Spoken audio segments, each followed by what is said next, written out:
Mukam karoti vachalam pangum langayati girim yat kripatam ham vande Shri Gurum Dinatarinam Pramananda Madhavam Shri Chaitanyeshwaram. Thank you so much everyone for joining in the Japa session. So as we been discussing that we will take the series on Shikshashtakam and we'll try to understand and study Shikshashtakam so that we can take our Harinam very seriously and improve our quality of Japa and all. So today as a part of that, we will discuss about the first verse. So I'll just recite the first verse and we'll try to see the translation of it. And then we will go by Cheto Darpana Marjanam. That is the part which we will discuss today. चेतोदर्पणमार्जनं भवमहदावाग्निर्वापणं श्रेयः कैरवचन्द्रिका वितरणं विद्यावधो जीवनम् आनन्दाम्बुधेवर्धनं प्रतिपदं पूर्णामृतास्वादनम् सर्वात्मस्नपनं परं विजयते Shrikrishna Sankirtanam. The translation says, let there be all victory for the chanting of the holy name of Lord Krishna, which can cleanse the mirror of the heart and stop the miseries of the blazing fire of material existence. That chanting is the waxing moon that spreads the white lotus of good fortune for all living entities. It is the life and soul of all education. The chanting of the holy name of Krishna expands the blissful ocean of transcendental life. It gives a cooling effect to everyone and enables one to taste full nectar at every step. So let there be all victory for the chanting of the holy name of Lord Sri Krishna. So in general, when we wish for the victory of others, in general we feel like it is like defeat for us. Okay, if someone we love, that person, for him we are telling that you should be victorious, then it is our victory. But in general, if someone's victory means our defeat, that is what we think in general. Let us say if you take the context of a war, when someone surrenders, okay, to the other party, it means that they have lost and now they do not have the liberty or the freedom to do anything. So now they have to live according to the other person's conditions. So that is why surrender is not so pleasant word in our world. So if someone is surrendering, we will feel like, oh, he was not able to do anything. That is why he's surrendering, right? And the person whom we are surrendering, okay, if that person is nice, dharmic or religious, then we can expect that, he will make us live, right? Generally, what happens is in a war, when the other party surrenders, the opposite party is supposed to take care of the surrendered person, right? But what happens is if that person is irreligious, okay, and the person who won is irreligious, then what he will do? He may cut the throat of that person who is surrendered. Okay, he may kill him, he may torture him, whatever he can do. So that is why surrender is always a very dangerous word in this material world. But when we talk about same surrender in a spiritual world, okay, or in the spiritual stature, then we can see that surrender is actually making sure that we will win. Okay, because in reality, in spirituality, what we will do, we'll surrender to Krishna, right? And Krishna is the Suhrudam Sarva Bhutanam. He'll always take care of the surrendered souls, right? He will never forsake or he will never give away anything bad to the surrendered soul. He'll always protect him and he'll give all the glory to the surrendered soul. So we see in the Bhagavad Gita 2.7, when Arjuna says that, Shishyasteham Shadhimam Tvam Prapannam. So I am surrendering to you and I am now your student. Please instruct me whatever is good for me, not in short term, but in long term. So what happened? Arjuna has surrendered to Krishna. At the end of Kurukshetra, who won? Arjuna won the battle, right? So in spirituality, we surrender so that we can make sure that we will win. In material world, we surrender because we lost and there is no chance of winning again. So our heart or our consciousness in Cheto Darpana Marjanam word is compared to a mirror. So if the mirror is actually clean, then it will show us who we are or whatever is there in our face. right? But if the mirror is not clean, sometimes we see in our house, like, initially when you buy the mirror, then it will be very clean, but over a period of time the dust will accumulate on that, and as much as dust is there, the clarity will decline, right? Sometimes we have the windshield also, the rear mirror also of our car or our vehicle. We have to clean it, otherwise the objects will not appear properly. So like that, we try to clean it if it is a mirror outside.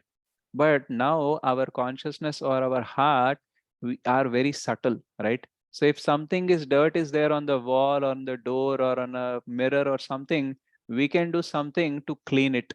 But where to catch our heart, where to catch our consciousness, those are very subtle that we cannot put them in our hands and we can clean them. So that is why this harinam, this names of holy names, are actually very, very powerful to do this cleaning process. Now we know that if the wall is dirty, if the mirror is dirty, what kind of dirt is there, we can see it. Okay. But what kind of dirt that is there on our heart or on our consciousness, that we can understand through the Shastras. So Srila Bhakti Siddhanta Saraswati Thakura says that three kinds of dirt are there on our consciousness or on our heart. And because of this, what happens? We forget our identity.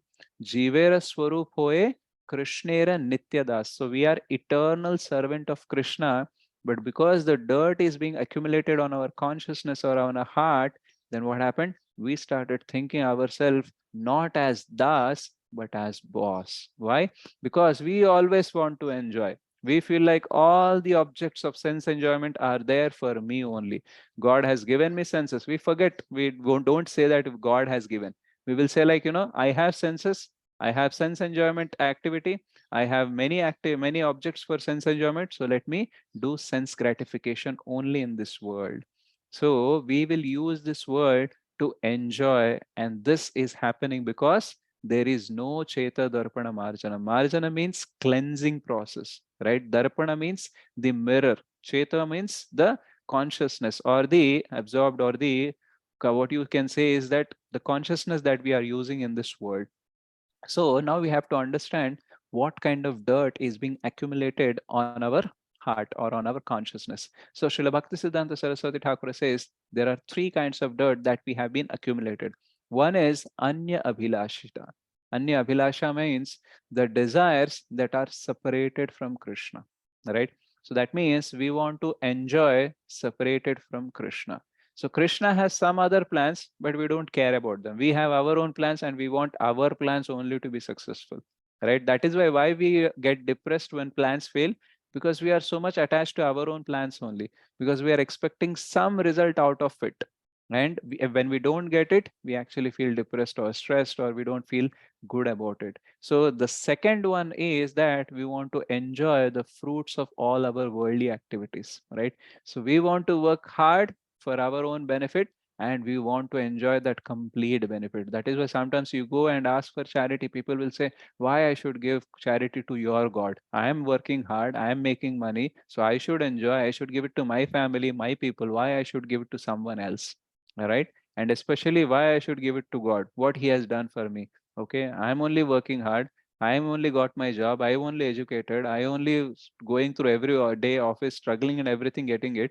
Why I should give it to God, right? So they want to do the material activities only, and they want to enjoy all the fruits all alone, right? So this is the second type of dirt. And the third type of dirt is that we have the capacity to renunciate only for the pleasure of ourself.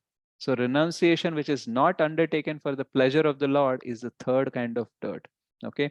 We also renounce so many things. If we want to achieve something in future, something big, we will renounce certain things in present, right? A IA student or an IIT student, what he will do? He'll renounce playing, he'll renounce going for movies because he wanted a good seat in IIT or IAS. And then if you want that, he has to study more. So if he has to study more, he has to give up certain things. So we all have renunciation attitude, but we renounce things only to get something more, and that is always material. So even Hiranyakashipu has renounced all the worldly activities. He has done tapasya, austerity for 10,000 years only to get immortality. And when he came to know that Brahmaji cannot give him immortality, he has done all the terms and conditions in such a way that it is almost equivalent to immortality. But what happened? The 10,000 years austerity went into vain in just 5 years. Because when Prahlad Maharaj was almost 5 years old, Dev came and he has delivered, or he has killed this Hiranyakashipu.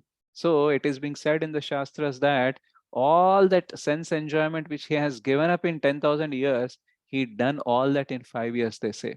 Right? So much of sense gratification he did in 5 years that it was unimaginable. Right? When you read the seventh canto, you will understand. So what happened? Hiranyakashipu also renounced, but for whom?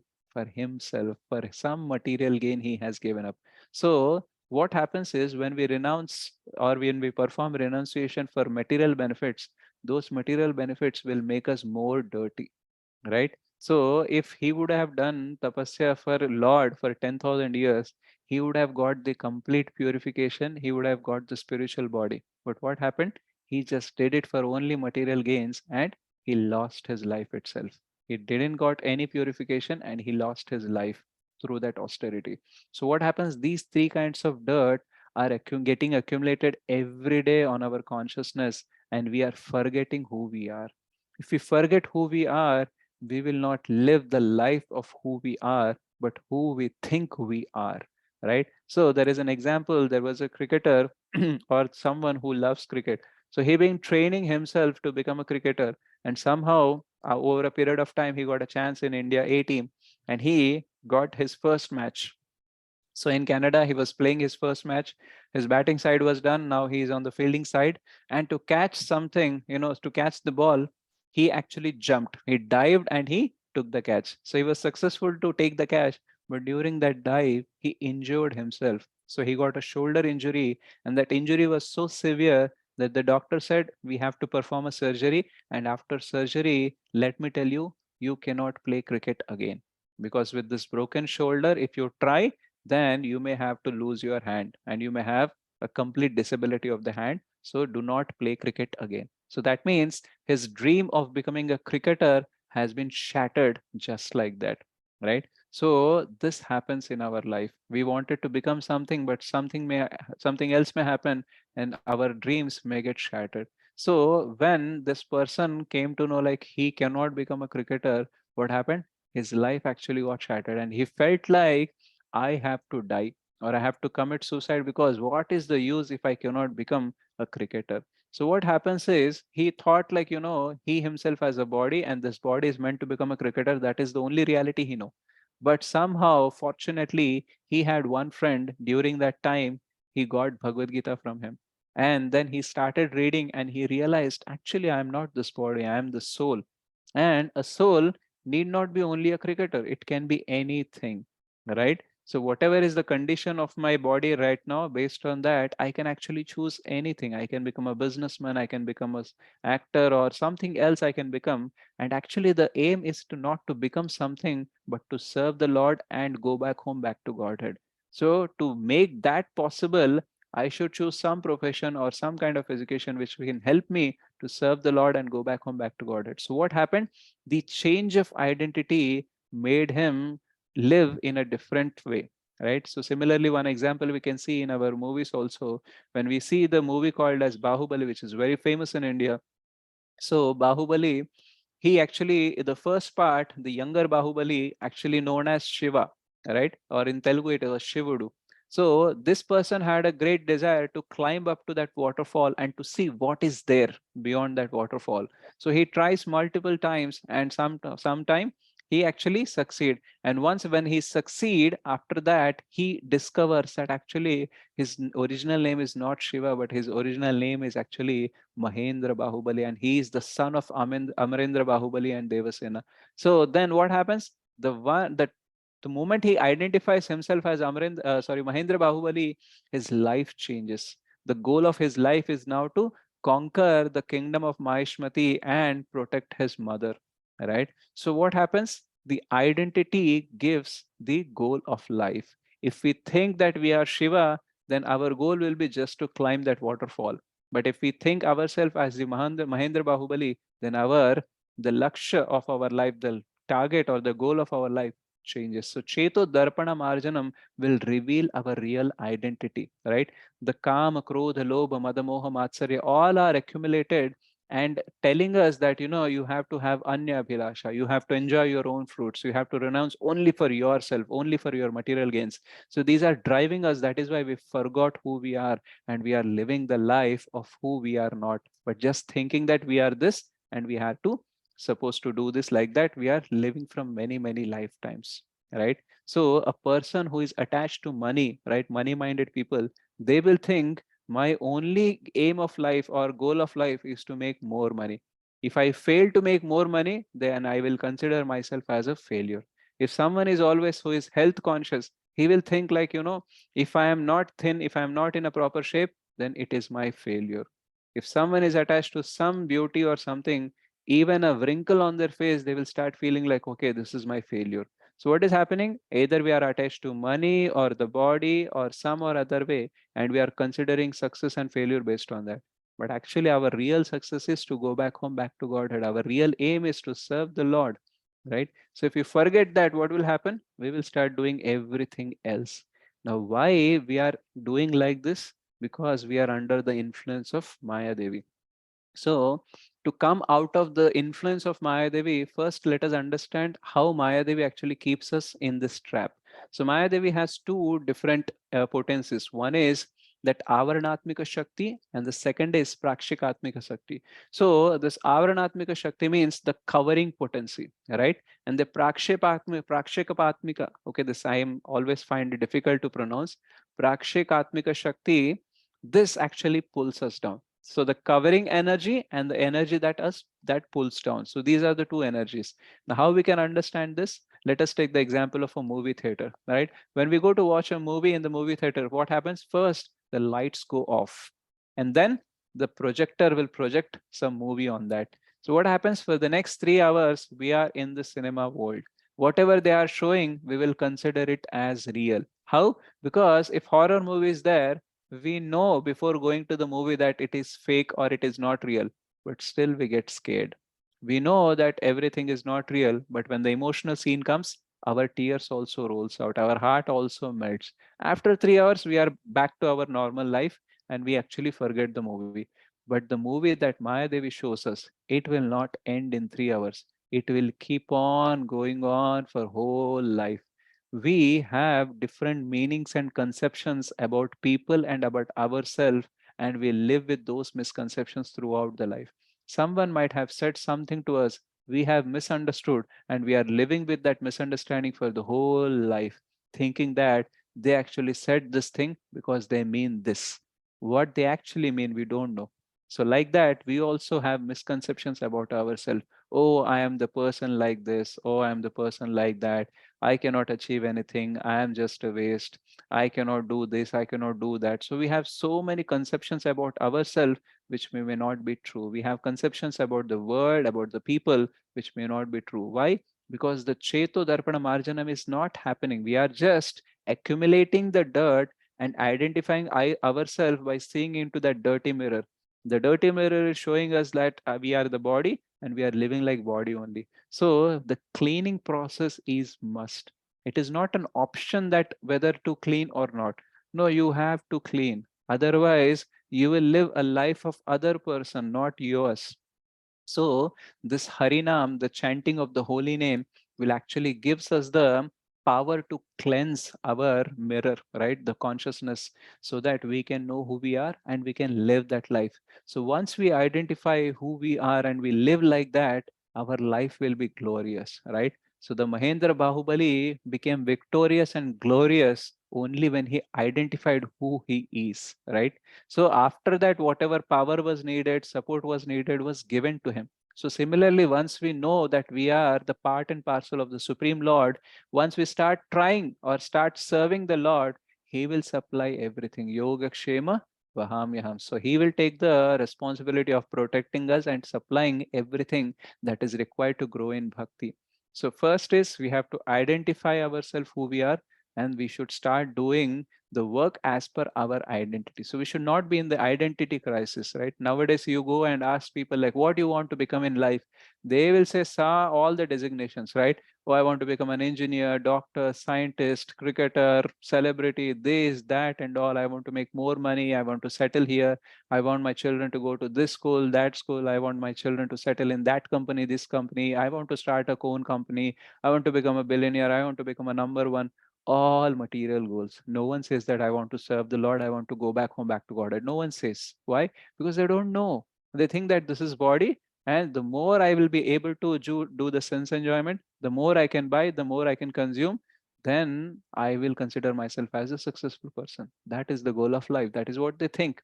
And as long as you are here, you have to enjoy the life you live only once. So just enjoy. So much of propaganda is going on the material consciousness, and we get fall into that trap. So when we are started reading, when we get into Krishna consciousness, we'll understand, okay, our goal of life is something different. We are not this body, we are soul. So our identity is important, and we have to know who we are. And for that, what we have to do? Cheto Darpana Marjanam. We have to cleanse that Anyabhilasha, and we have to go to the stage of Anyabhilashita Shunyam. Right? So there is no separated interest. Whatever Krishna want me to do, I will do that. I will do Krishna's will. Just like Arjuna says in the end of the Bhagavad Gita, that he actually, Krishna gives him a choice, yatha ichchasi tatha kuru. Okay, but Arjuna says, karishye vachanam tava. I will do your will. You want me to fight, I will fight. You want me to stop, I will stop. I will do your will. So that is the purification that we require in our life. So this Hare Krishna Mahamantra, when you chant, you will get this purification. How fast you want to get purification, that depends on you.